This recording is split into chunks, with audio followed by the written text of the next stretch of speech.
निलेश लंकेंनी राजीनामा दिला तुमच्या पक्षाचा, आमदारकीचाही राजीनामा दिलाय. हे करत असताना राधाकृष्ण विखे पाटलांवर काही गंभीर आरोप त्यांनी केले आहेत.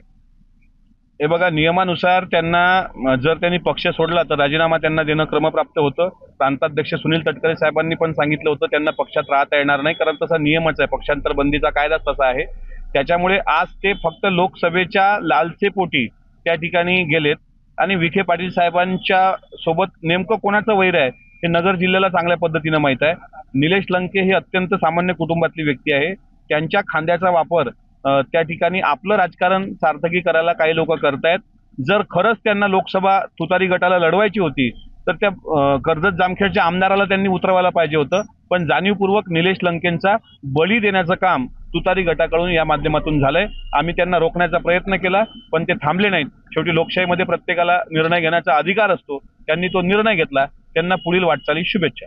जीवावर उठले होते राधाकृष्ण विखे पाटील, अशा पद्धतीचे आरोप त्यांनी केलेले आहेत.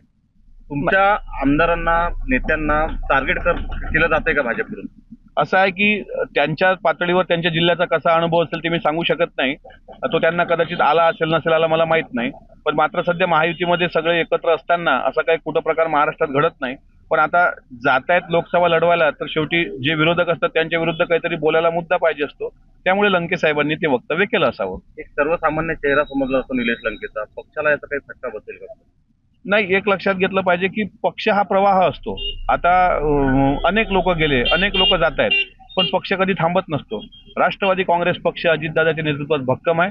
शेवटी वाईट नक्कीच वाटलं, कारण आमचा एक चांगला सहकारी लंके साहेबांच्या सारखा होता, त्याच्यामुळे वाईट नक्कीच वाटलं. मात्र पक्षाचं फार मोठं नुकसान असं जे काही म्हटलं जातं तसं काही होणार नाही याची मात्र आम्हाला शाश्वती आहे.